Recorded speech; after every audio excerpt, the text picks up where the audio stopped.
അതവിടെ നോക്ക്.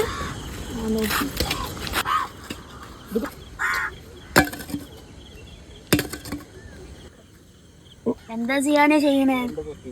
ചെടി നടണ ഇതൊക്കെ നട്ടിട്ട് എന്ത് കിട്ടാനോ? ഇതിലൊക്കെ വല്ല ഗുണണ്ടാ? വാടക സമയം കൂടെ കഴിക്കാൻ പോവാ. ഈ പ്രകൃതി നമുക്ക് കിട്ടിയൊരു നിധിയാണ്. ഇതുവരെ ഉള്ളത് കൊണ്ടാണ് നമ്മളിവിടെ ജീവിക്കുന്നത്. ഇത് അടുത്ത തലമുറയ്ക്ക് ആവശ്യമാണ്. പ്രകൃതിയാണ് നമുക്ക് ഓക്സിജൻ നൽകുന്നത്. അതുകൊണ്ട് നമ്മൾ ഇതിനെ സംരക്ഷിക്കണം. ഞങ്ങളും കൂടാം.